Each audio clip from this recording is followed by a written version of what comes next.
Let's go.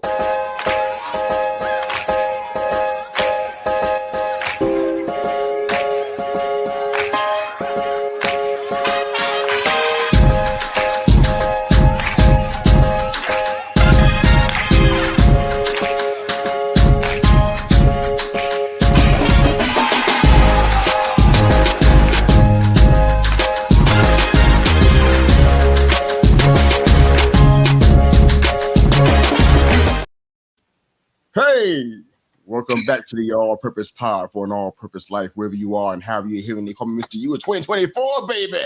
Thank you for joining us. Herb and Raj podcast in the house. Football talk with Bo. Good morning, gentlemen. How's it going, guys? Good morning. Good morning. Is it a happy new year so far? No. Yeah. Oh man, come on, man. You alive? I can see you, man. My brother is here, man. This is great news. Yep. Imagine if you weren't here, how I'd feel. Think about me for one. Michigan's playing tonight, so you probably wouldn't even notice. I would notice. You'd be like, "Hey, Bo, wasn't there another guy that used to be on the show, Herman or something?" I miss Herman. Herman was a good guy. I don't even like anybody named Herman. I like Herb. Oh my God, man. Come on, man. Good to see you guys this morning, man. Hey, you know what? We got a lot to talk about. It's a full slate today, so we're gonna have fun with it. But guess what?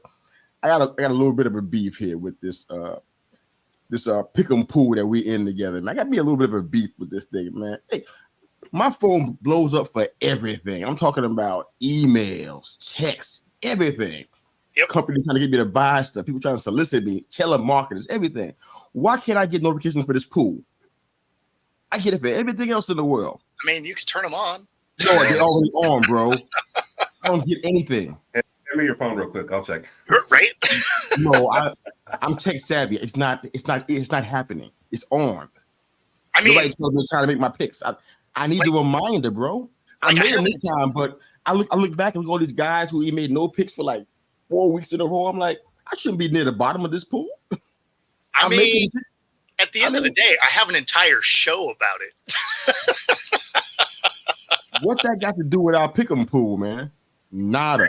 That's nothing. what the show is about, is the pick 'em. It's to remind you to make your picks and what my picks are going to be. Show it to remind me.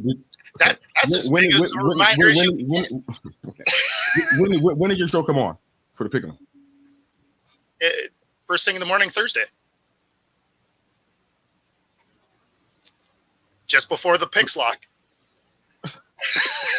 That's awfully convenient. Yeah, just before the picks lock. I like how you added that part in. That's really no, because the picks lock. Well, I mean, they didn't this week because there wasn't Thursday Night Football. So basically, the picks would lock 5 minutes before the first game, right?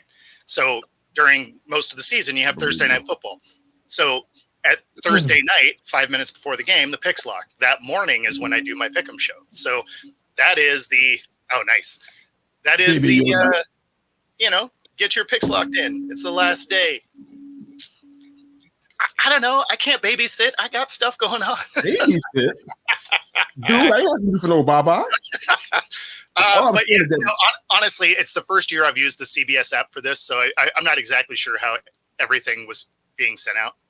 I would think we make our picks on Tuesday, right? Right after the last game of the week. Yeah, but you have until 5 minutes before the first game, is what he's saying. Yeah. So that's your reminder. Basically, soon as it opens up on Tuesday. Real fast, didn't it? Herb just turned on me like he was on my side for me. Well, no. So how is explaining something to you? If you don't want me to explain something, don't ask no questions. All right, just for that right there, no, I will answer no questions. I got you. I'll get a clarification. Hey, am I allowed to answer this question? Man, go ahead and drink some of that Baby Yoda cup, man. So you can drop mine, right? Yeah, do that. But no, so how my man asked a question out loud and get mad at the answer. Yeah, right. No, but the way I've done it every week. The way I've done it every week is I do my picks soon as it opens up on Tuesday. And then if there's any changes I want to make, like someone gets hurt or someone's not practicing or whatever, then because it doesn't lock until 5 minutes before, I finalize my pick in the morning because I have the show. But you have up until that night to fix them. Or I'm with y'all. I'm with y'all. But I need a little help. So set a reminder. I ain't saying I'm busier than the rest of y'all. I'm not saying that, but I need a little help. And I don't understand how CBS Sports. I'm saying the name on the air. I guess here we are. It's all out in the open. But I get notifications for everything. Somebody got hurt. Kicker went down. I get everything. This game's going to be on at this time. Why can't I can use help with this too. I tell you what, if we do this again next year, I promise you, I'm gonna be in the top 5 next year. Probably. I ain't gonna be down here at the bottom. This is never gonna happen again. This is embarrassing. Well, I mean, you started late. I did start late, but I should still be way past folks that haven't made any picks for like 4 or 5 weeks. I shouldn't even be in the zip code. That is what it is, man. But you guys are excited about football. I know you are, because I've been hearing all about this. Even Herb, despite his social media comments, he still loves football. I'm excited about finding a pickleball team to follow. Football is a barbaric sport. There ain't none. I do not condone it. Doesn't Durant and LeBron own one? Yep, and Tom Brady. So yeah, this is ridiculous because you love the NFL, and I don't know why you're even doing all this stuff. Let's just talk. Let's get back to football. What we love. You know what? How about you start off with some predictions? All right. Help us out with the game coming on tonight, Herb. Since you in oh man, help us out. How you feeling about tonight? I'm not even sure I'm gonna watch tonight. That's how I feel about tonight. So. Herb, you stop it. Drinking a full glass of that Haterade. What are we doing? Well, it's not Haterade. It's Herderade. So. we need your unbiased opinion. I don't have an unbiased opinion. You do the same for you. Everything about football. I mean, so look, the way this game goes, it's obviously got 2 contrasting styles, right? And you go. This is where they bring out the cliche: styles meets fights, right? If Michigan can slow the game down, lean on the running game, lead on the defense, and make timely plays, they're going to win. Michigan, I mean, if Washington can speed the game up, Penix can hit a couple passes, let those receivers make some plays, open the game up early, Washington wins. I mean, I hate to break it down like that simple, but whichever team dictates it. Like, I just don't see Washington winning like a 17-10 game. Could they? Yeah, absolutely. You know, could Michigan win like a 35-30 game? But I don't see those 2 outcomes, you know. Lower scoring, I think, favors Michigan. Higher scoring favors Washington. And that's how I feel 100% on it. I mean, that's fair and it's accurate. Absolutely.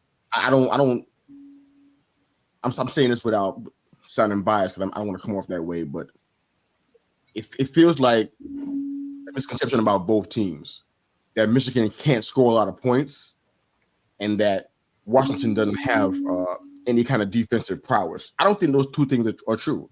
Right. So this game could be surprise in on either side of the offensive or defensive spectrum. I don't know what's going to happen. I'm saying I know they got over under like 56.5 points. Yeah. So it's like, that's a lot. You know what I'm saying? So it's like with Michigan favored, so they do expect Michigan to score a bunch of points.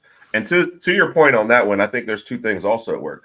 Washington plays fast on offense, so their defense is back on the field a number of times. And I say this because we've gone through this in Alabama years. And people are like, the defense isn't as good as past years. I said, maybe not, but they're also out there a lot. So Washington is in a position where they're either going to score quickly a lot of times or 3 and out, and the defense is back on there. More possessions, more points, the other team's going to have the ball. On the Michigan side of it, I don't know if it's just coaching, but they have clamped down because J.J. McCarthy was a Heisman candidate, you know, earlier on in the year. And then we went through several games where it's like the coaching staff did not trust him to do anything. So I just don't think you've seen the best of him in a lot of games. You know, like the second half of the Penn State game, they were like, just basically throw out the whole passing playbook. We're going to win this, you know, another way. So the man can make plays when it comes to it. So Michigan can score. I don't know if it's a lack of trust in him or the coaching staff just changing things or maybe holding stuff back. I have no idea because, you know, I don't watch Michigan that closely. But it's like they have clamped down on him for a lot of times, you know? So I don't know. I'll give my best guess. I mean, I've watched every single game. I'm obviously a diehard fan of the team. I don't think that they don't trust him to do it. I think they capitalize on what works and they just run it down the opposing team's throat until you can stop it. I mean, he was a manager for a lot of games. I'm like, people who want, you know, some college football fans, they don't care about the X's and O's. They care about all of the big numbers, the air raid, guys scoring 100 points, but that kind of thing. And that's not what we need to do in a lot of cases. So I think that they emphasized the running game because it was working, and nobody was stopping too. So he was just running, and it's like, why do anything else? You can't stop this. This is essentially uncontested points for us. Why not keep doing that? So that's what I think is going on. I don't think it's not a trust thing because we have to open it up, or there's an issue with the running game and we get stopped up, face a really good defense, like kind of what happened with Alabama. We had to do some things in the air. We had to throw the ball more. So it's like, I don't think it's a trust thing. I think it's just more like a scheme type of situation. The opportunities that's there. That's what I think from what I see with my eyes. I'm not an expert, but it feels that way. What do you think, Bo? Yeah, I mean, it is one where it's strength versus strength, right? Like Michigan has a good, a great defense, right? Washington has one of the better scoring offenses, right? And then you go to the other side, Michigan lacks a little bit on the offensive side. The running game is fantastic. That's where this can get interesting because Washington hasn't been great against the run throughout the season. But what they'll probably do schematically is they probably do what they did to Oregon, where they'll bring a guy down, they'll stack the box, and they'll dare you to beat you over the top, right? So they'll use the secondary that is decent, and they'll bring some help down to help in that run game that they understand they're not great at, and they're going to treat it like they did Oregon, and dare Bo Nix to do it. So in this case, it'd be JJ, right? So it's going to be a fun game to watch. But like Herb said in the beginning, if it's a low-scoring game, that definitely favors Michigan because that means their running game's working. That means that Washington offense isn't on the field. When they're not on the field a lot, they don't necessarily get that rhythm going. You get Washington in a nice rhythm on offense, it's a problem. On the other side, if it's a shootout, do I think that, if you're stacking quarterback to quarterback, I think Penix has the advantage there. So that's why, I think they end up – I went Washington here 35-31, but if it's a low-scoring game, right, if it's like a 24-17 or 24-20 or something, that probably favors Michigan. Okay. I'm surprised you picked Washington. It's like, okay. Not real with the feather. I'm not shocked by that at all. No, so the thing that's funny is it's not even really the homer pick. It's just they've really come up every time they've been just absolutely billed as the underdog all year. Like every time they're like, oh, these guys don't have a shot, they show out. And here they are again. Yeah. So Oregon and Texas being the most recent. Yeah, Oregon twice. I hear the numbers. I mean, Vegas put them out there. It's 4.5. We see it, but everywhere I look, all I hear is Washington. Everywhere I'm looking at, I don't even hear people talking about, we think Michigan can win outright. No, all I'm hearing is Washington with numbers like that, 35-31. That's one of the ones I've seen multiple times within the past 24 hours. I don't see a lot of folks saying, Michigan's going to just. When you look at most of the analysts picking, most of them are taking Michigan. No, they're not. Well, then that's a change because they Washington all over the place. Sports line, all the places are saying Washington, Michigan's going to lose by about the margin. We're talking about 3 or 4 points. I'm like, I don't. And these are the so-called experts that have been doing it for a long period of time or whatever. This should be a close game, though. I mean, both of these teams are stacked. Like this should be a fun watch. Either way, whether your team wins or loses, like this should be a good football game. I'm hard pressed to do predictions. I'm in a precarious position because I mean, like I said, I've been with this team for a long time. I mean, I ain't been there since the 1900s. I wasn't born that long, but I've been there since '84. Been rolling with these guys since then, and it's like the last time we saw anything like this was '97 with the whole Nebraska timeshare that we were doing out there. You know what I'm saying? Yep. But I don't know how to predict this. I think that if we play the game that I know we can play, we're gonna win this game. Sure. But as far as numbers and stuff, I got nothing, man. I'm glad you offered some numbers because I got 0. I don't know. Well, I mean, you definitely Michigan definitely has the best shot if they get that running game going, because that's something Washington has not done well defending all season. There's some O-line issues there that people, some people are talking about, but some are not on the Washington side. Well, Michigan has the better line on both sides of the ball. So you actually have a better O-line and D-line. It's the skill players that Washington has an advantage on. And, on the offensive side, them lacking a little bit on the O-line isn't the end of the world because of how fast Penix can get the ball out. So, he's incredibly efficient in that way. And that's helpful when you have an offensive line that, let's be honest, it's not a top tier unit in college football. So it's average. It's not horrible or anything, but it's not elite either. So the fact that his delivery is quick is good. Obviously the fact that it has to be quick is a little bit of a problem because it means he also doesn't have time to get through reads. So sometimes it's a 1-2 progression and then, you're throwing it away or whatever, because it's not like he's going to runs against you or anything like that. But there's a lot of matchups out there that we can probably talk about. I don't think we should do that today. We got this up on the docket, but I will say this: I'm excited about our secondary up against their wide receivers. Not because I think they're both dominant in what they do. Sure. It's going to be a very, very, very good 50-50 proposition, if you want to call it that. I like Will Johnson and Mikey S back there. I like what we bring to the table.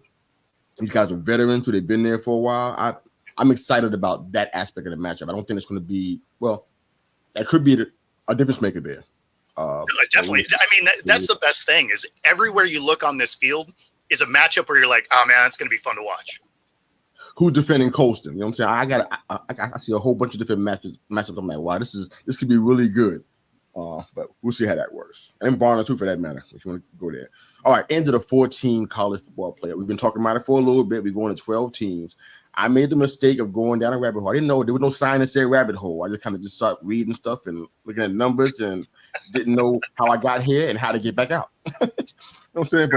There was little signs that said "eat me and drink me," and it doesn't work out very well. No, there was no signs at all. It was just like a sign had the arrow keep pointing, like keep going further, and I couldn't find my way back out. I couldn't find the breadcrumbs.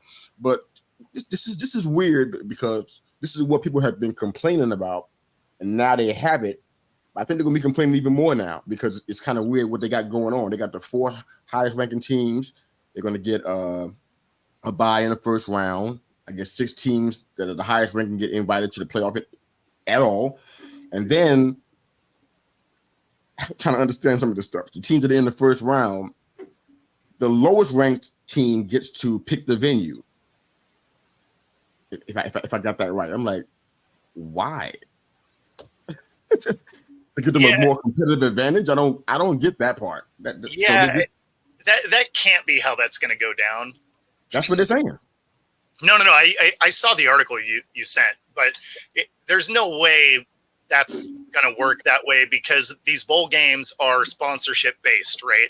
And if they're going to want to know who's coming, right? I mean, well, they're not going to want to be like.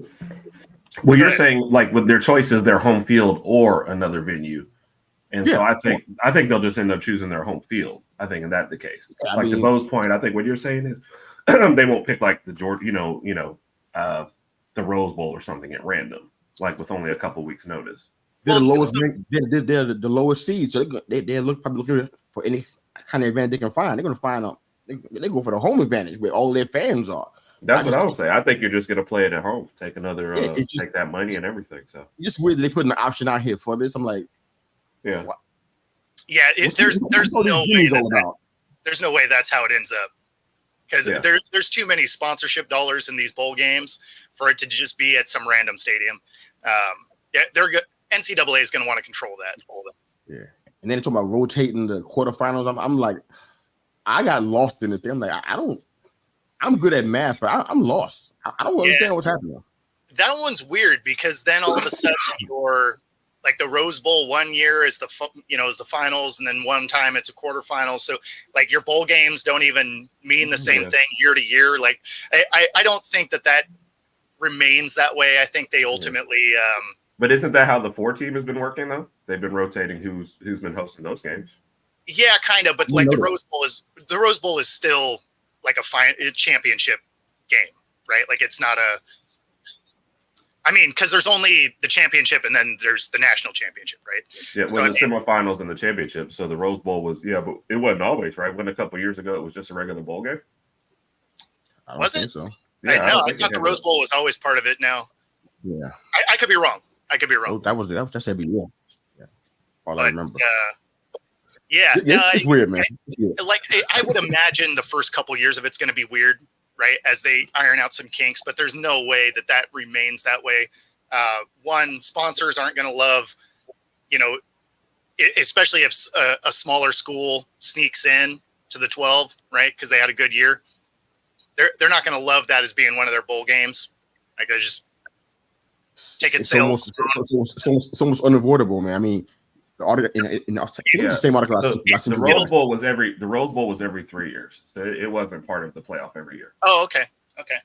I didn't even notice. Wow. Okay. Yeah, right. Yeah, I didn't either. It's weird because I think it's in the article I sent you guys that if they had the 12-team playoff this year, what it would look like.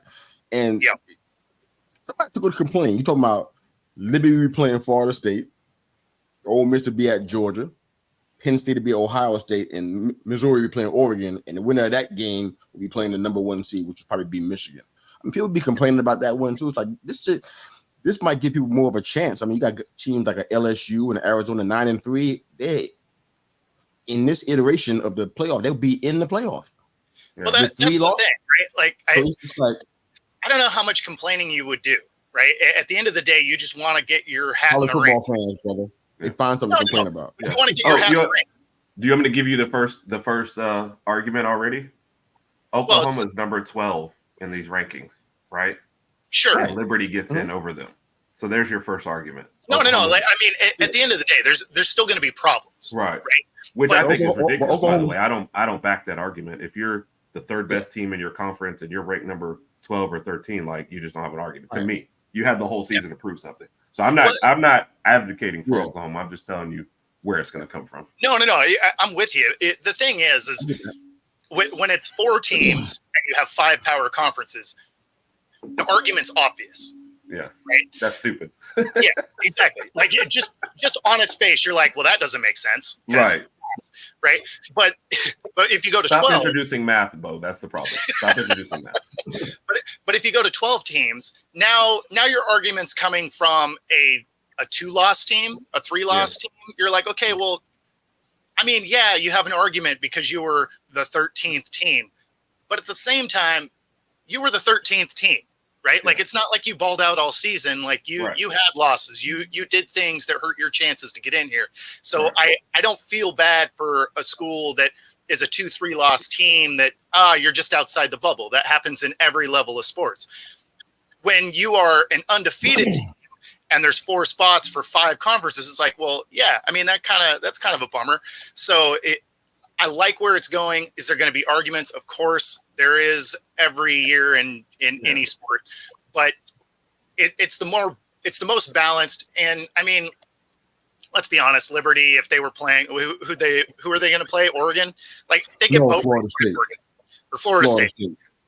I mean, they probably would have had a little bit better chance against Florida State since, nobody showed up to play. But, but I mean, had they squared off against Oregon or something like that, I mean, we saw them against Oregon. They did square up against Oregon. Yeah, that's what I mean. Like, so that was not pretty at all. So, awful. I mean, there's going to be some bad playoff games, obviously, because you're going to have some teams in there that, probably aren't going to square up, get well against the top levels of teams. Right. But again, they get their hat in the ring. So maybe they tear off, 4 good games. It happens. We've seen bad teams enter in, wild card rounds in the NFL and go on to win. So, I mean, it's definitely within the realm of possibilities. So is there going to be arguments at the lower level? Sure. But not like the arguments we have today. Yeah, well, hope springs eternal, man. Because you get these guys winning 2 and 3 loss teams. Right now, they already feel like they're out of it because of the playoff format. Oh, as soon as you lose one game, you're almost out of it. Huh? As soon as you lose one game, you're almost out of it with the 4 team. Yeah, for the most part, yeah. So now it's like 2 or 3 losses. Like, wow, we still got a chance, that could affect like actual level football. Of play. I mean, what you say? The only thing I don't like is it still does end up with. I just said it makes it like actual football. Yeah. Yeah. You play all the way to the end this time, rather than give out in week 6 because you lost 3 games already. Yep. Weird. All right. So Harbaugh. They talk about him going to the NFL. It wouldn't shock me at this point because he got 2 offers on the table, and the man didn't put pen in either one of them. I'm like, okay. I saw something that I can't find now, but isn't it amazing how you see a story now you can't find a story anymore? Yeah, they get deleted. Yeah, I found a story about J.J. McCarthy that I can't find it. I can't find it anymore. But something about him guaranteed coming back to Michigan next year. I can't find it anymore, so it's very weird how that happened. But anyway, Harbaugh probably because he's in the transfer portal. No, that's one thing I'm not worried about happening. I don't think he's not going to do that part. He get vilified, but for sure, that's another story. But Harbaugh, I guess the 2 running candidates are the Chargers and the Raiders, which I think is kind of not as tight as that because Antonio Pierce, man. He's a former Giant, and I love him anyway. Once a Giant, always a Giant, in my opinion. But, man, he earned this, man. Give that man a shot to run that team, man. So I don't even want Harbaugh's name in that because it's going to push Pierce out. It's like, it ain't right. No, I don't want Pierce on the street trying to find a job like the enemy would do it. I don't think it's the same. I think it's apples and oranges. He deserves to be in Las Vegas and at least get at least a few years to see what he can do out there. I think he earned that, and the players are pounding the table for him big time. So they definitely want him there. So I think they played hard for him. They played hard for him. I could definitely see him going to the Chargers, though. He's got a franchise quarterback. They actually have a lot of nice pieces. If it was ran relatively well, I think they would have been a whole lot different team this year. That GM situation is going to be a problem. They got to fix that part because I doubt very highly Harbaugh's going to just go with just anybody. Right. Sure. He's going to want. I don't know if he can have a say, but I think he's going to want some kind of say in this situation. They can interview him anytime they want to because he's not on an NFL team. He's not connected to a team, so he can interview whenever he wants, which gives them the edge. And they really want him really badly. They can make a move relatively quick. But that GM situation, they got to figure that part out. Who's going to be in that spot that Harbaugh is going to want to be tied at the hip with, so to speak. No. Well, I mean, if you're bringing in Harbaugh and you're clearing house anyway, you may let him have a vote in who they bring in there. Like he may come into that saying, "Hey, I work well with this guy," right? I don't think you should make him the GM by any means, but you need a GM that's going to listen to him because he's been coaching the kids they're going to draft.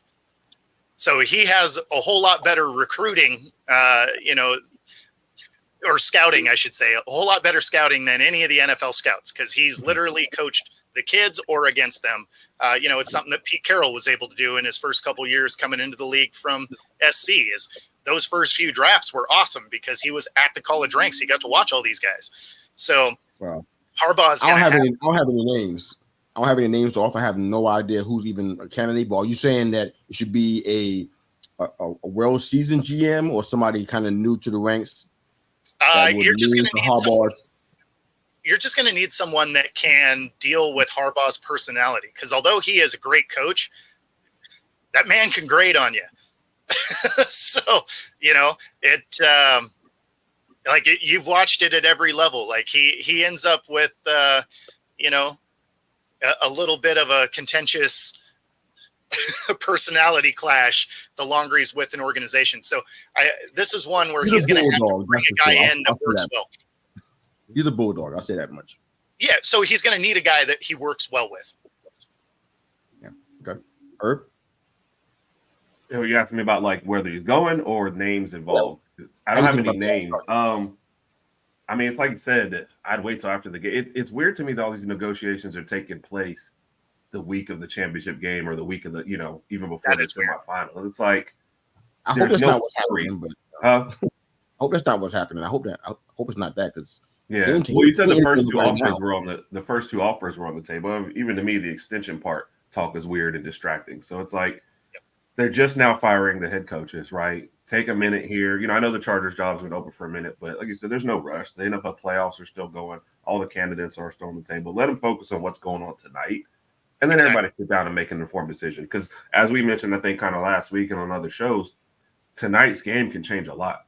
Michigan wins, it's open now to go. I think the negotiations change for everybody. They lose, maybe he signed in that Michigan one. So to me, he shouldn't even be thinking about it going into this game. And I would be like a little upset if he was, if I was a player and I'm thinking while he was on suspension. Yeah. Think about that. On his second suspension. He got his first offer on his second suspension. Yeah. So not good for that.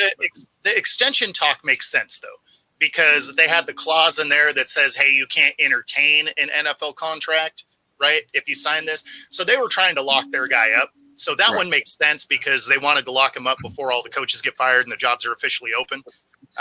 So that extension paperwork totally made sense. The rest of it, it just feels like a distraction. Well, so to me, Bo, that one backfired because he didn't sign it right away, which makes okay, he is considering this.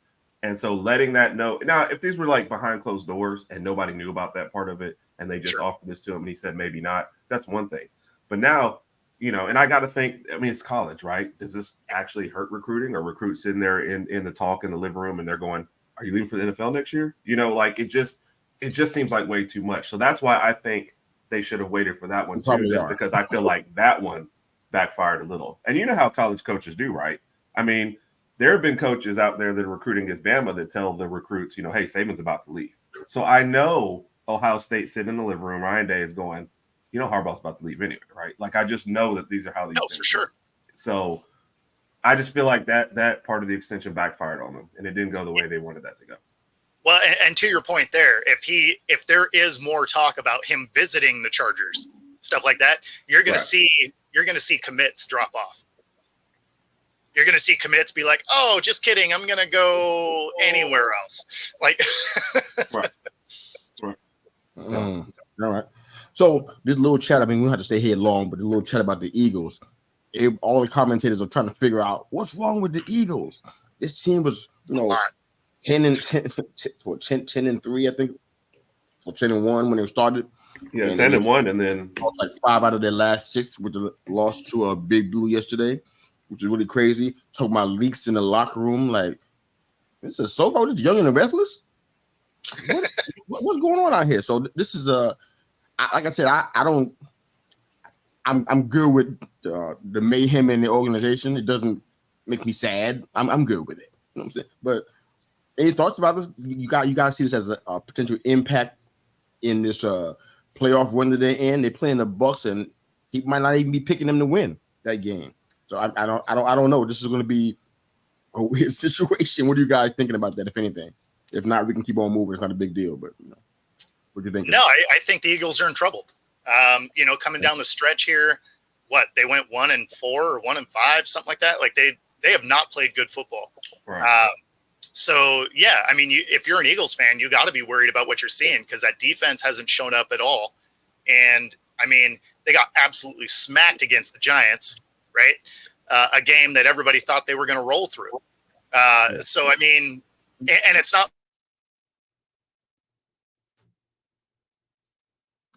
I don't know if we lost him there for a second, or is that just on my end? No, it's on his end. Okay, so just to kind of pick up that. Had a full complement of players coming in. Oh, there we go. Sorry, guys. Yeah. You didn't hear anything you said. Okay. Oh, yeah. Now I had the all of a sudden the buffering wheels popped up. I'm like, here we go. He's like no, that seems right.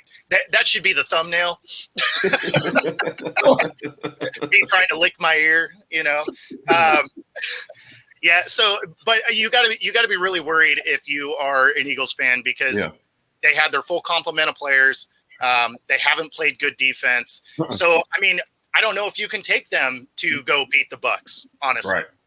Right? The Bucks have played good football. Say something good about Baker Mayfield. Man, I'm trying. I'm stuttering a little bit. But no, he's actually played. He's played great football, especially as the year has gone on. Yeah, I mean, it is what it is. What'd you say? Hey, every quarterback has that 1 year, right? So, no, I mean, blind squirrel. That's what you said. Right? Oh, wow. That's that broken clock is right twice a day. No, wow. At the end of the day, he's played great football, so I can't fault him there. Like he's got that team rolling. But no, I mean the biggest thing about the Eagles is there's definitely something off. Some of it clearly looks like it's a just chemistry around the team. Now, some of that is probably because they're losing. Obviously, that heightens any kind of issues you're having just because everybody's frustrated. That's one of those scenarios where winning cures all, right? Yeah. If they can get on a run, then you're going to see those things kind of fade. But I mean, again, as an Eagles fan, you got to be really worried coming in that you potentially go one and done. Yeah. The line right now is the Eagles by 2.5, and I couldn't fault anybody for taking Tampa Bay at home. But if I told you that like a month ago, you'd have been like, oh, no, Eagles, -7. And it's funny, their record's 11-6, right? Same as Kansas City. So both the Super Bowl teams end up with the same record, but it's how they got there. Kansas City has not looked great, but they've, kind of up and down all year. The Eagles started 10-1 and fell off a cliff. Now, if they had just played this way all year and had some up and down and came to the end of the season, we might think different. But you can't end the season like this, and your defense cannot stop anybody. It doesn't even matter the team, the tempo, the skilled players. If the Eagles are holding the lead late in the game, they're losing it. And that's kind of how this is. And the offense isn't in sync enough to win you the games anymore. It's just like sometimes I'll follow them on CBS Sports and see like the exact commentators. And even Eagles fans are like, what's going on? Like, can we run the ball a little bit more? Like, what is that play call? Like, oh, that was terrible. It's just like the whole organization from the fans to, I guess somebody called out the guy selling popcorn. Like, it's like everything looks bad over there. So I don't know. Well, I would not be surprised to see them lose. There's a lot of problems. Security. I mean, they got all kind of issues. And AJ Brown got hurt, right? Yeah, he did. So I mean, that's a huge hit for this team. Yeah. And I don't think we know if he was. He's organizing team building trips. Yeah. He just got on the team last year. Didn't he come from the Titans last year? Right? Hadn't he been like about a year? He's organizing team building trips. He is. Well, but see, here's the thing. He went silent for like a month and then came out. He's already organized 2 trips. He got hurt. I don't know if he was well enough to go back in the game because I think they pull all their starters at halftime when they realize they suck. But if he is hurt, they're definitely done. So they might be done anyway. Yeah, I think they're in trouble. Yeah. And you wouldn't take them over like if they had to go to Detroit, go to San Francisco, go to Dallas. Like you're not taking them over any of those games. So no, I agree. Don't sleep on Tampa Bay though. Don't sleep on Tampa Bay. You do that, you're gonna get bounced. Oh, I think they're not playing well enough to be a favorite in this game. To be honest, I was expecting like Tampa Bay -2.5. Let's check out some comments. Good morning, Mom. She's in the house, always representing us, Feather Free Birds, and she also says "Go Dogs." Not shocking, man. I expected that. Okay, that's cool. One half of the Herb and Raj podcast every Tuesday evening at 9 p.m. EST on your favorite YouTube channel, the Herb and Raj podcast. He said, good morning. Obligatory roll tide, which is kind of customary here. And he's picking Washington, 35-21. See, that spread is surprising to me because that means that defense has to play better than it has all season. Yeah. Even like the Texas game started to trend that way, and Texas came back. So that's why I wouldn't think it would ever be that big. So I don't know if Rogers is trying to just hurt me. I'm not quite sure what this is all about, but that's it's everything about your power rankings. That's what it was. No, I had Dolphins at 3. You should be thanking me, pal. All right, so there you go. All right, so we got a comment about the GM question that we had. Now, Ed Dodds, I know a little bit about him. I know he has a connection to Harbaugh. And I know that the Raiders were thinking about him. So I really hate this idea because what we talked about a little earlier with Antonio Pierce. You bring in Dodds and Harbaugh. If that happens, they have a connection. They know each other. They work well together. But Pierce is on the outside looking in. So I hate that with a passion. I don't want that to happen. So hopefully that does not take place. tried it in Los Angeles, maybe it'll work out better than go Michigan. Thank you for somebody actually seeing the light in all of this. Thank you. That's my friend Vicky. I've known her since I was like 18.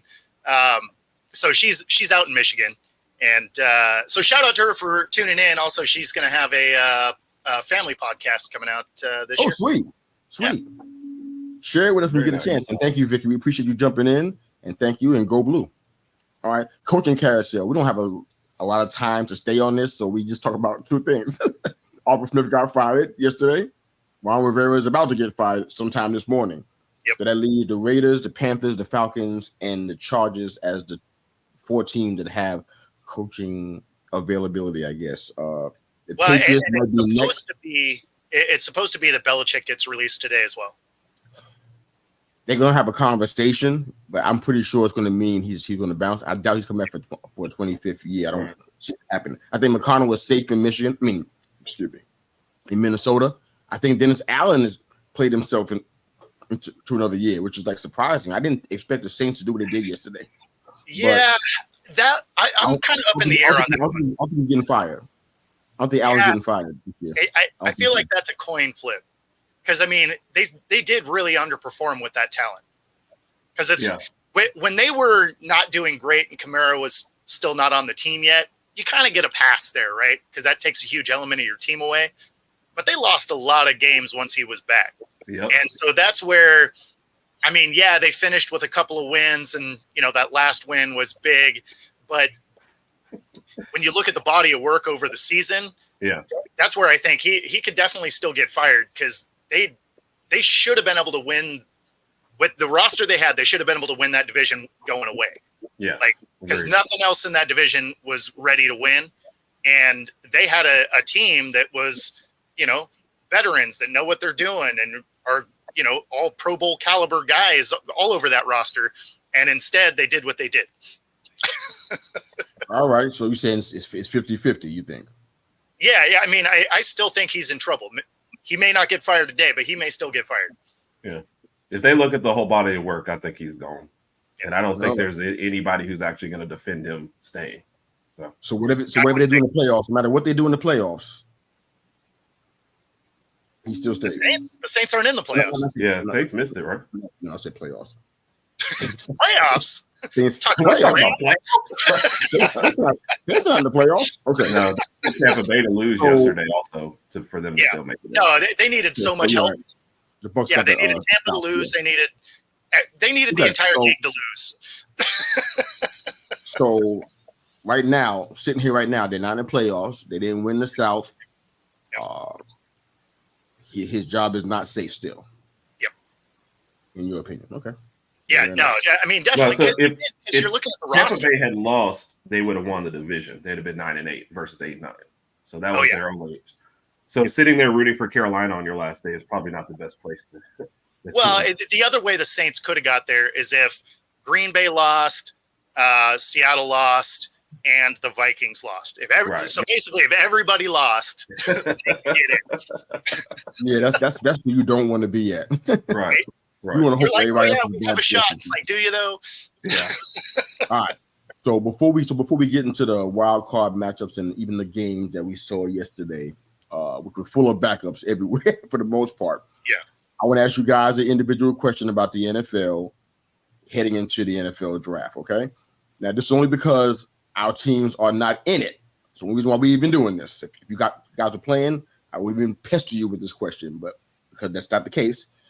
I know Herb is kind of leans toward the Titans in the NFL. Bo's a clear Seahawks fan. I root for Big Blue. What is your favorite team going to do in the first round? You can pick 3 players that your team can pick that's going to make you happy. I don't mean like moderately happy. I mean like I'm going to be ecstatic about the pick that my team made. If you don't use 3 players, don't use. If you just have 1, if you have 2, it's totally fine. Or who's that going to be for you? What player is going to be make you super happy, jump out of your seat, shouting and cheering that you got this player or these players in the NFL draft in the first round? The Titans picked 7th, I believe. The Giants at 5, and the Seahawks at 16. Go ahead, Herb.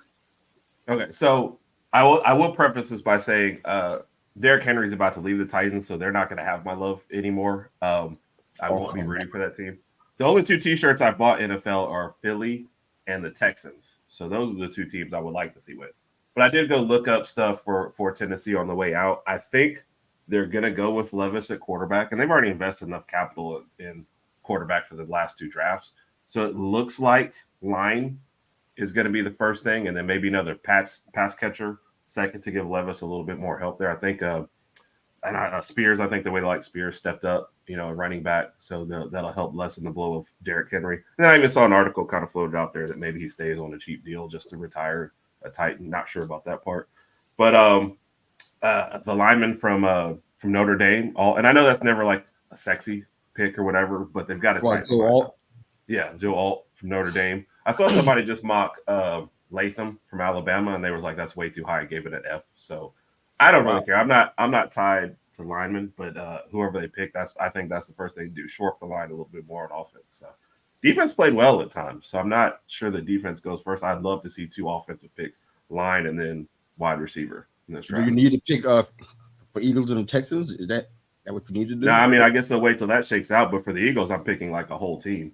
So maybe the whole defense. Like the secondary just looked trash, towards the end there. I think they made some good picks, defensive line and linebacker, by picking everybody from Georgia. So I'd make some picks in the secondary if I'm the Eagles. That'd be my first thing. I think they've also made several investments on offense, so I feel like maybe play call and execution is the problem on offense. So I'd go defense for the Eagles as well. All right. How about you, Bo? The Texans just have a young team all over, man. They overachieve, so I don't know where they're going next. So yeah, they can do it. They can do anything. I would go ahead and reinforce that line. Help Stroud out. Yeah, and that's never a bad pick, I think. Yeah, you got somebody that's marginal because there's a lot of O-line guys. I wish it was my turn, but I don't envy a position that I'm in draft wise. I don't envy this spot. I don't want to really be at 5. I'll tell you why in a bit. But Seahawks, how you feeling, brother? Yeah, 16. Yeah. So, I mean, like if they wanted to go after Penix, that's probably about where he'd be, right? I don't know that they do though. So this is a team that loves to build defense, and they go into next year with 19 players going up as free agents.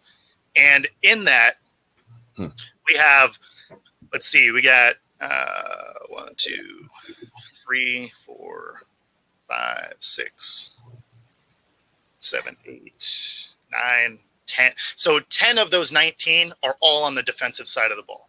And 5 of them are linebackers. So those are areas they're going to have to address.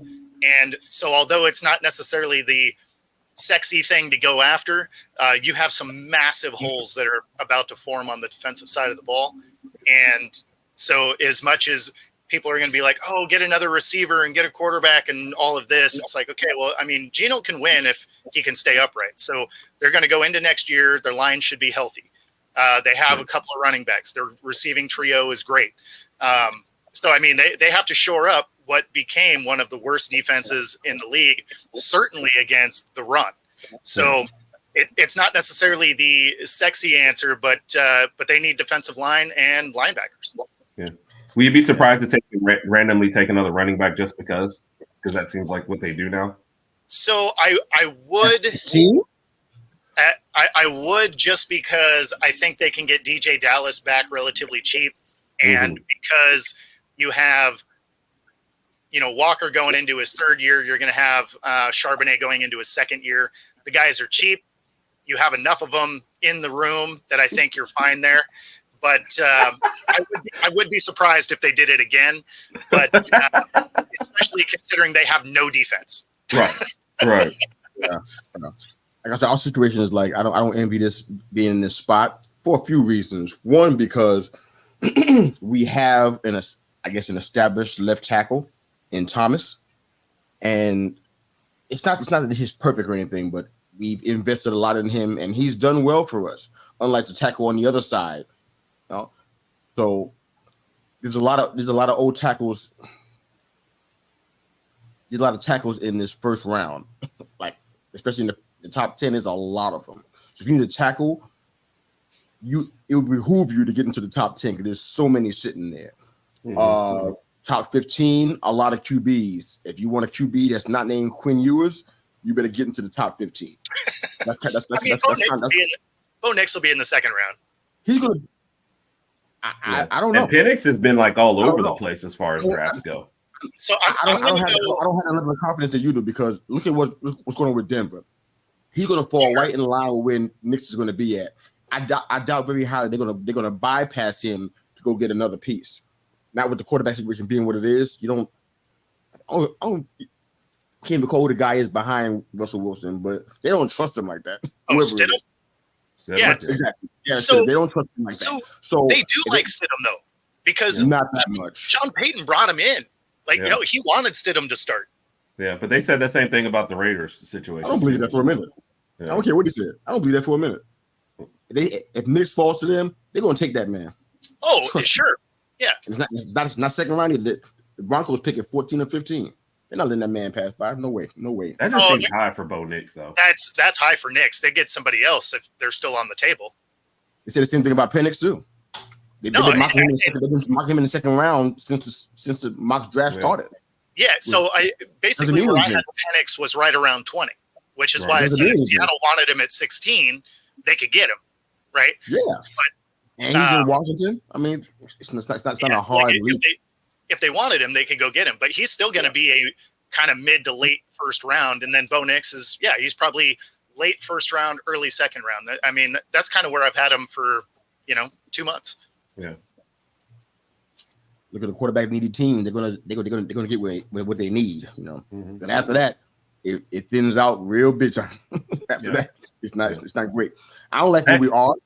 Go ahead. Are y'all drafting a wide receiver also though? And I say that because we have conversations we've had earlier this year. Giants. Oh, yeah, absolutely. It might happen with this pick. First pick. Yeah, that's not what I'm advocating. I'm just saying that could potentially happen. We're not replacing Thomas. We got to replace Neal, but the Giants are acting like they like him and want to give him another shot. It's a bunch of nonsense. I hope they're lying to me. Please lie to me because I don't want that. But I don't know. I think Joe Alt is more of a left tackle than a right tackle. I think I'm getting mixed up. I think it's left, right? Fashanu was a left tackle, and Alt could be both. I'm getting mixed up. I think if that's the case, I would take Alt here because I want to replace Neal as fast as I can. Let Neal be a backup and maybe learn something back there somehow. I don't know how that works, but that line need to be reinforced. We got multiple issues. We got multiple lineman issues, especially on the guard side too. We got to fix that. Wide receiver, we got to fix that part. Even tight end, we got to fix that too. Edge rusher, got to fix that too. It's like I was going on and on. Interior defensive lineman, got to fix that too. Deputy A position, fix that too. Coaching, fix that too. Water probably boy, a running back. Everybody getting fixed, man. Cheerleaders, fix that too. We need new cheerleaders. Wow. We need everything. So I need to do a Google search. New York Giants cheerleaders. So do you guys address your running back issue in the draft then? Maybe later. I don't even know what we're going to do. Sitting here right now, I can't even tell you what we're going to do. I'll tell you what I think we should do. Because if it's, let's put it like this. Because you only get the time that Barkley is healthy enough to give me confidence. When he's in there and he's going, it's great. Sure. When he's not healthy, it's not great. And it's like you get Saquon for 10 to 12 games. That's what you get. Yeah, and it's like if that's good enough in this current NFL product, okay, that's great. Go ahead and give him a deal. But for me, I'm kind of torn. Right. I can see either one happening, and I won't come on the show and I won't cry about it. If he stays, I won't cry about it. If he leaves, I won't cry about it. I'm like, okay, great. We can do something. So if that second scenario happens, who we getting in the draft? I'm gonna tell you right now, I'm in this particular draft, I'm weak on running back. Yeah. I don't know who's there. So I'm not prepared for. We can do that for another show coming up, but I have no idea. But we had 5. I ain't filled with the spot. We can go neighbors right here. The LSU product, pretty. I mean, he's not only a speedy guy, but he don't mind the contact. He's physical. I like that part. We can go Bowers right here. Bowers probably gonna be sitting right there. My favorite part of what you're laying out is all the things you said you need to fix. I didn't realize you guys had 45 draft picks. No, we don't. We only have a few. We probably got about 8 or 9. It's like we got to try to find a way to solve all that stuff and then UDFA and that kind of stuff. And you're gonna watch the draft, and it's gonna be the Jets pick, and the Giants guy's gonna run over, knock them over, and read out whatever he wants. I mean, yeah, that's how we going through it. We get gangster. Put the mask on and the gun and go ahead and take those draft picks. The chair in the back. Bam. Oh, yeah. No. Pile driver, take the card. Cash in, money in the bank. I'll tell you this, I'll tune into the draft if that happens. Like, yeah, right. you will have my undivided attention. Why not? That can happen. I mean, then and on the quarterback side, not only is Neighbors there, probably should be at 5. Joe Alt should be there. If he plays both sides, that's a nice pick for us. Bowers is going to be there. We need tight end help. I love Bellinger, but we can use some help there. And I don't trust Waller to be healthy. Right. And of course, Pennick, the Duns are going to be a little lower, so we have to dip down a little lower than we normally would. I'm not sure the Giants would do that. But if we want a quarterback, we're going to have to dip a little bit further if we want to have somebody like a Penix, because I don't think anybody else is going to be there unless something changes in the top 4 picks, which it could happen. But if everybody's picking quarterbacks with the top 4 picks, we're not going to have a shot at getting anybody but Penix. We had to dip down and go a little lower. So I don't like the position that we're in at 5, but we should get some real talent there. But we got a lot of work to do. Plenty. Yes. Yeah, I mean, I guess some of that probably depends on what it is the Bears are actually going to do, right? Yeah. I mean, because could the top couple teams be taking QBs? Sure. But at the same time, maybe the new coach that ultimately goes to the Bears, because let's be honest, Eberflus is probably on his way out also later today. I don't know. I think you saved the job. I hope not. At least if you're a Bears fan. Firing folks. Bro, I think you saved the job, man. Exactly. You're fired and you're fired. Everybody's fired. Am I on the chopping block, Bo, or am I good? Like, should I still No. I don't fire people on this show. Okay. All right. So really, I don't know who you're talking about.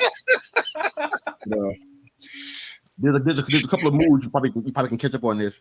The Panthers fired their GM like just now, like a few minutes ago. Fired their GM about an hour ago. The Commanders, you guys heard of Bob Myers? Remember him from the NBA? Yep. Remember that name? Yeah, the Commanders hired him. Talking about the GM search for the new regime that they're bringing in, right? Yeah, the Commander just hired him to help run their franchise. So that just happened less than an hour. I think there was 2 names in there. There was him and another GM that they were going to do to help simplify everything. So yeah. And now the Commanders are interested in Jim Harbaugh. I'm like, he's not doing that. You can go ahead and take him off your list. He ain't trying to go out there. Yeah. He don't see JJ and Sam Howard. Just trust me on that one. Yeah. Keep looking. But all right. And Rivera is officially out. Excelente. Finally. All right. So Raj, what happened to Herb and Raj podcast has a question for us. Chances that Miami beats KC. We're going into the wild card matchup. So great question, right on time, brother. What are the chances? What do you guys think? What are the chances that they beat KC? Good. KC is looking in KC's current state. Yep. What are you thinking? KC has not looked good this year. For Miami, it comes down to health. Who's out there, who's available. Are they getting Waddle back? Is that secondary still? Are they still banged up? So that's what I would go with. But I'd say, they played them tough. I know that was overseas, but I don't really feel like going to KC is any different for them. I think these are probably 2 closely matched teams, and I'd almost flip a coin. Which team executes better, in crunch time, really? Both of these teams have looked floundering in the middle of the year, so I think it's a toss-up. Miami, I think, has the inside track as long as they get some of their guys back. Right. Obviously, health is a huge issue for them. They had like 15 guys on the injury report going into this last week. So, they have to, figure their way through that. But as far as who's playing better football at the moment, Miami easily. So who do you like? I take Miami in that. Yeah, I take Miami in this. Yeah. We had our little preseason NFL deal that we were doing on multiple shows on the platform. And I didn't have high hopes for KC, and this is what I foresaw. This is what I saw. I felt like they relied too much on the Mahomes magic, and they didn't solve problems at wide receiver number one. They moved people out that helped them kind of do what Mahomes did best, and they tried to piece it together with duct tape and bubble gum, and it just didn't work. Rod, you're going to be happy about this, man. I think that we have a clean sweep. I think that the Dolphins should beat KC. I wouldn't go put your house on the market. No, but I think because you be living with Herb. I think that the Dolphins have I don't have room for twins. To be fair, if they were fixing it with duct tape and bubble gum, he didn't even say his brother. He said the twins. He didn't even say anything about his brother. He's like, I don't have room for the twins. Yeah. To be fair, though, if they were fixing it with duct tape and bubble gum, they should have put it on Tony's hand so he could catch something. Wow, Bo with the random shots this morning. That man has a family, okay? Presumably. Wow.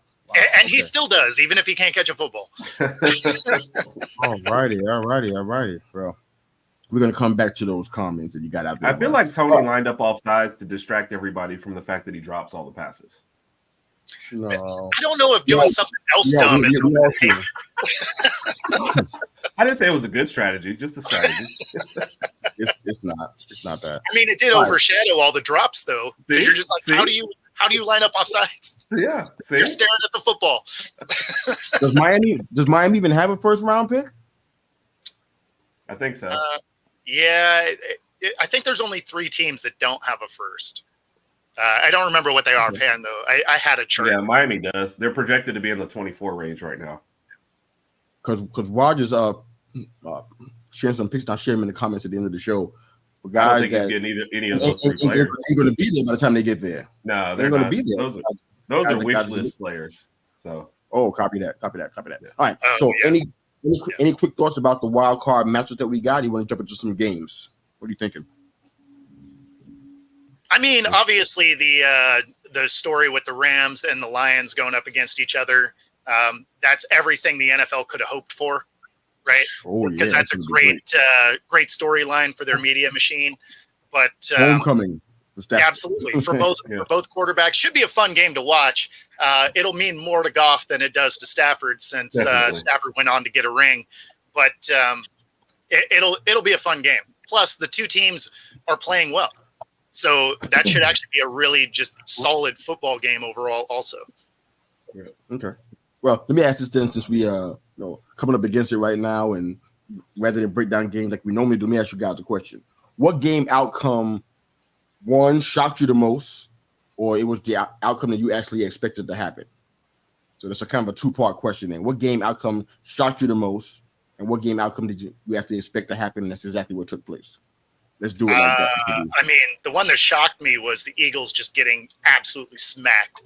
I didn't see that one coming through. Kudos to your Giants, though. They bowled out. So fast, though. That's what got me. Like if you had told me the Giants were going to win, I'd have been like, oh, okay, yeah, I can see that for sure. But the game was over so fast, I was like, red zone's on, and I'm like, oh, okay.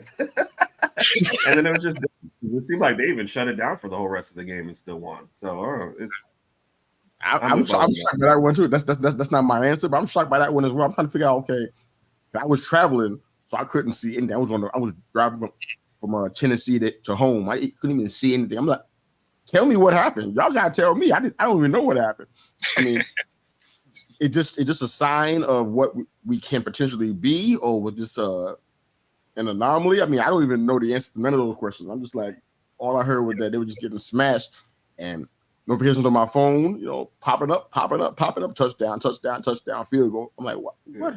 I don't know if it's a sign of things to come, but it seemed like big play after big play. It didn't even seem like drives or short fields or turnovers. It just seemed like they started their 20. There's a 30 or 40 yard pass play, 30 or 40 yard run, and then it was just like every highlight that came up was a long play. So there wasn't drives. Was Waller involved? I mean, help me out. I saw his name pop up in my notification. No, I think what it was is the Eagles' defense wasn't involved.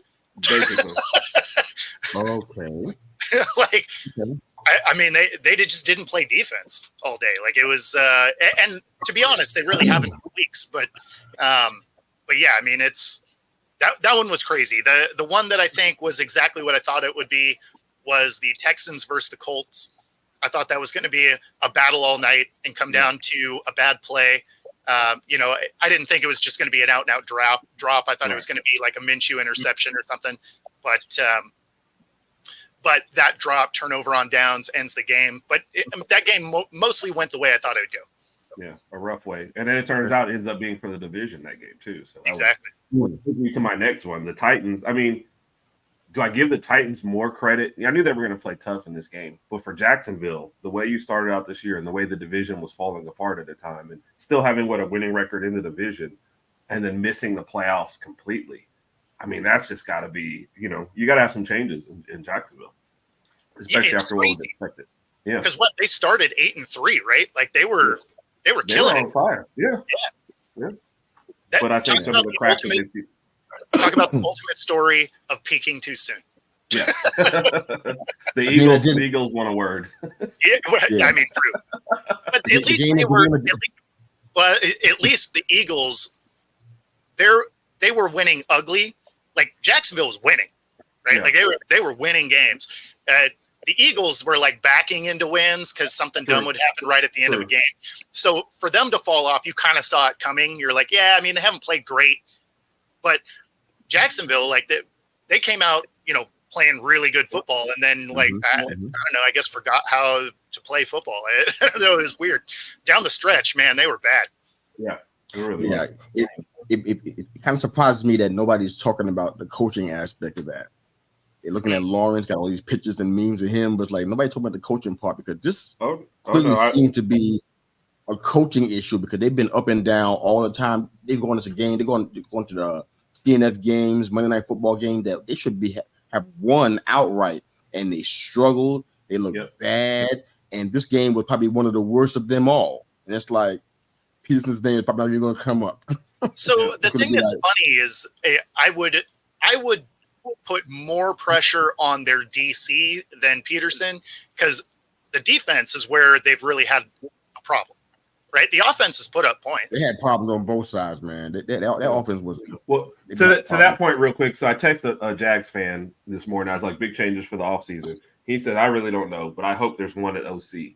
So that's his first things out of his mouth too, as well. So not that says anybody's right or wrong, but that's the first thing that came out of his mouth was he's expecting. That's warranted. Yeah, no, I think Peterson's probably fine, but the DC and OC are probably. They're probably both gone. Yeah. I'll be watching him in 2024 because he doesn't get a pass in this one. I was kind of shocked by the Saints and the Falcons.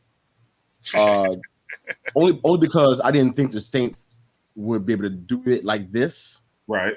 It's a divisional matchup. I thought the Falcons would be playing with some kind of level of pride at the very least. I mean, the Falcons can't even figure out this running game thing. Bijan is like stud. They can't figure that thing out for nothing. That man had 28 yards. I mean, they can't figure that thing out for nothing. And Derek Carr out here throwing 4 touchdowns. I'm like, is this the real Saints or is this like some kind of imposter? I mean, so that's the Saints you thought you were getting, though. Right.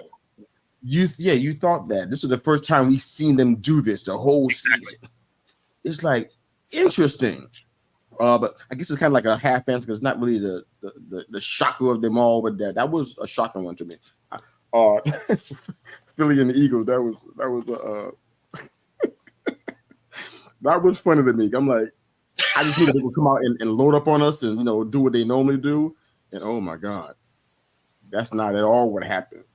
Giants, I haven't seen the Giants in my notifications with TD next to it at this rate all year long.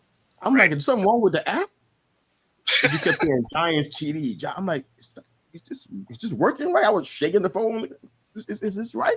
Which app was that? Because it obviously wasn't CBS Sports. They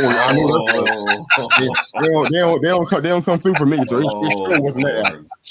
It was the Score app, ladies and gentlemen. But yeah, CBS Sports didn't come. They didn't come through for Black whatsoever. I kind of with the. I don't want to do the charade. So I'm just avoid that part. I'm pick something else. But Texans and the Colts, I kind of feel like that was what I expected to happen. I didn't think that no offense to Gardner Minshew, I didn't think they had a chance in this game. Yeah. I don't know how close it was. I didn't watch it, but it was a close game. Oh yeah, like you said, it came down to a drop. It came down to a on drop. fourth down. Colts were going to win. Yeah, the Texans, they were proven. Yeah, the Texans, they got so many good things. Yeah, I'm so grateful for what Coach Ryans did, man. I'm happy for him, man, because I didn't think that people thought he would do this, and he came inside there, man, and he did it, man. Took that team that probably didn't have any right to be in the playoffs, and they played hard all year long. They had a couple of pickups. I think 2 games. I think when you like, if you go back to watch the game, the deciding factor in this game ultimately was the Texans' first throw of the game, right? Because it wasn't necessarily great football from that point on, but they threw a single shot 75-yard touchdown. And from then on, like, it was a battle back and forth. But yeah, I mean, outside of that, like, if the Colts would have played good defense just on the first play, really, it could have been a very different game. And then, of course, obviously, if the guy doesn't drop the ball, he had room to run. I mean, he was going to catch the ball as a first down anyway, but he had another 15 yards. Like, they were going to go score. So this, it was a fun game to watch because it was a battle the whole time. So happy for the Texans, man. They agreed. Absolutely. I don't like using the word deserve in sports, but I'm so glad that they got a chance to be here and be able to do it. Hope they get shop in the playoffs, man, because that's a really good team. And I mentioned this too, like, because they had traded away their first round pick, their first round. I guess they have another one from Cleveland later, but I've been rooting for them hard just because of Will Anderson is one of the reasons why they traded to get that pick. So I didn't want them to get a top 5 pick and everybody like down on that trade. So the fact that they moved it up, and the Cardinals probably hated it watching them win after trading for that pick. But no, I mean, it's just a great job winning the division, going from last to first. I mean, it's just a great job all year. Well, now they're underdogs to Cleveland coming into the first round, so that would be interesting. But great job. Yeah. Well, and I want to send a shout out to Rios on one of the draft shows.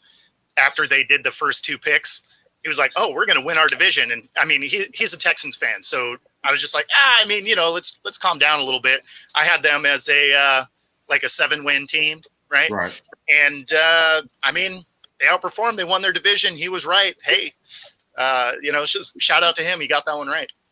Yeah, I mean, well, I'm not asking for a shout out. I'm okay if you don't do that, but we had that little preseason NFL stuff, and what I say about the Texans. Folks was laughing at me and whatnot, doing sound effects on their show and whatnot because of my comment about the Texans. I said they're gonna win. They're gonna be. I guess we were all asked if we had a hot take or some kind of a shocking take or whatever it was, and I said the Texans are gonna be I said Texans gonna be an 8 or 9 win team, and. Folks wasn't hearing that kind of stuff, but now these boys in the playoffs, man, that's like testament to Coach Ryans, and so that's all. Okay, no, I mean, go ahead and close the show. I'm with you there. I got some heat for saying they were a 7-win team. Heat from who? Those pregame, those draft shows. A lot of those guys thought they were going to be a 3-win team. I didn't think that hard. Gosh, he has too much talent for that. Will Anderson, like Herb just mentioned, him alone. No. All right, so we're gonna close the show out with some comments. They're all from the same person, and this person has set themselves up to get. This person has set themselves up to get mocked. This is not me. We're gonna just read and talk about the comments as they have been given. You asked for this, bro. Okay, this is on you. This is not Herb. This is not Bo. This is not me. This is you. This is your comments. Okay. It's all you. Raj is he's logging out right now. No. Don't go nowhere, sir. You stay right there and take all this heat you're about to get. Okay.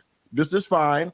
We think that Belichick's going to be gone. I guess in Rogers' estimation, when Belichick is gone, it's going to help his team be in a better position. I guess why he's so happy. I mean, he's already gone now, so your team was in a better position this year. They just didn't close. Right. And the alert that I got that says Bill Belichick says he's receptive to letting someone else handle personnel duties if he stays with the Patriots. Oh, interesting. Snap.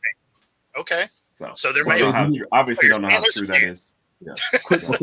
Quick thought, man, and I mean real quick. Do you like that idea? No. I mean, he can still coach. So, if you had somebody else help. I ain't asking you that. I'm saying, do you like him to still stay there and just give the GM duties up? No. Bo? I mean, I'd be interested to see how that works. Okay. Bo saying that is not a fan of the team. Yeah, from the dumpster fire, like, because he's been the guy, for him to have to listen to somebody. I mean, that could be hilarious to watch. I wouldn't want to be the GM in that place, because then I would think he has the ear of the owner, and I feel like there's going to be sometimes my decisions get jumped. So I wouldn't like it for that reason. Well, and having watched Belichick all these years, whatever you want to do, he's going to do his own thing anyway. So again, just from the dumpster fire end of it, like, I think it'd be entertaining to watch. Do I think it works? Definitely. That's why I said, if you're not a fan of the team, I think you'll enjoy it. I think that's where you're coming from on that one. Yeah, 100%. When you go draft that quarterback and Bill benches him in game 2 and plays whoever he wants, like, you're going to be pretty bad. Yeah. Mm-hmm. Yeah. Maybe this is a question for a different show, but I'm just wondering, who do you want to have as coaches? A bunch of young guys that are innovative, or the older guys who have been seasoned and they got, that's a different conversation. I think that applies to this situation too, but we don't have time to talk about it though. All right. Just in general, probably bring in a younger guy. Yeah. I mean in general, like across the league. That's kind of what I was thinking about. I think that era of coaches on their way out. Yeah. You would think that, but they're about to get another extension. Tua led the league in passing. They recycle coaches in yards. And Mostert led the league in rushing touchdowns. Our prize, a trip to KC. Got to finish the year, man. You got to finish the year. Like, there's 17 games. You got to actually, like, play all of them. Yeah. And you know what's going to bite them? Go back and win the Tennessee game, and you're not talking about this right now. Exactly. Who won last night? Huh? Who won last night? I fell asleep. Who won last night? Buffalo. Mm-hmm. Yeah, if they win the Tennessee game, they're not worried about that either, though. So true. And you blow a double-digit lead with 2 minutes left. So I mean, I don't know what to tell you. Yep. My fans also need help in the secondary, so Kool-Aid would greatly help. And that goes along with his top 2. I don't think any of the 4 people he's mentioned though will still be there when the Dolphins pick. No, the only Kool-Aid that Dolphins are going to be around for is, the big guy that busts through the wall. Oh yeah! How long have you been waiting to make that joke, Bo? I actually just saw it pop up. I wasn't reading the comments, but it came to me. So Oh man! Well, you want to have all Alabama players on the Dolphins? That's not realistic, man. Okay. No, his first pick was actually Brock Bowers. That's what he's been talking about forever. Not at this pick. Not here. Not here. Not at 24th. Oh, I know. I'm just saying who he likes, period. None of those players are going to be available at 24. He was just saying this before the season started. He would love to have Brock Bowers. Here's the rest of the list. They had 24. Thanks for sharing that, Raj. All right, 3 possible picks for Miami. Okay. We got to talk about the term possible. We got to discuss that part. I think that's kind of important to all this. Joe Alt, he's not getting out of the top 10. No. They'd have to trade up. Yeah. They'd have to trade up to get any of these guys. Brock Bowers is probably going to be top 5 or 6 in this draft. I would think. I don't really see him getting past us if he's there, but I don't know. Yeah, we need. I don't think any of these guys will be around at 24. I'd be shocked if they're around at like 15. I think for most of them. I don't know where Dallas Turner is. Where's Dallas Turner projected to be at? Do you know? Have you heard anything? The last mock draft, I had him at 11 to the Vikings. He definitely wasn't in the top 10 from what I can see, but he definitely wasn't at 24 either. Yeah. Wow. Okay, so I don't know. I don't know how that's going to work. I was hoping that Roger would give me some realistic thoughts about who they would pick at 24. That's not none of those. They're going to have to make a move if they want to get any of those guys. Like, they'll have to find a way to move up. You see them doing that though? No, not really. At 24 is that spot where you're almost better off to trade back, get some more draft capital, because you're not going to get the guy you want anyway. So go back, because the guys at the end of the first round and the guys at the, mid to top second round are the same guys, right? So at that point, you trade back, you let another team get who it is they think they want, and you end up with, a couple picks. Yeah, a couple more picks to help, fill in some gaps. So the guys that you want, if you're at 24, that's not a real thing. We've watched the Hawks do this exact format for years, right? They get into the first round, which means you're a mid-20s pick, which means none of the guys that you really want are there, and it's too high to pick some of the other guys that are on your board. So you trade back, you get some more picks. Yep. That's just the formula for that. Copy that. Yeah, Rod, I think that there's a guy named Graham Barton that y'all might end up getting. That might be more you guys are speed. He's an awesome guard out of Duke. I think he is sure you guys line up really good. I think that might be where you probably would be more in that range. The guys you're talking about. I think they're going to do. Yeah, and you also have this, like Raj and I do college, but we're still mostly SEC. So our knowledge of specific players from around the country is not going to be as great as maybe where it needs to be when it comes draft time. So you're going to see more SEC players on his list, not just because we favor SEC, but that's, these are the players we see in and out, every week versus, you have to actually search for a player. But we have this and the SEC network, and, we actually get to see more of these games versus everyone else from around the country. So our list is definitely going to be biased towards SEC players. So I think his list of what you should take from his list is the positions he's looking at, offensive line, defensive. Yeah. Tight end is just kind of a luxury pick if you're going to have Hill and Waddle, because they had a receiving tight end, with Gesicki, and they basically got rid of him. So yeah, and then they got tight end as one of their needs for the draft. So tight end is which is funny.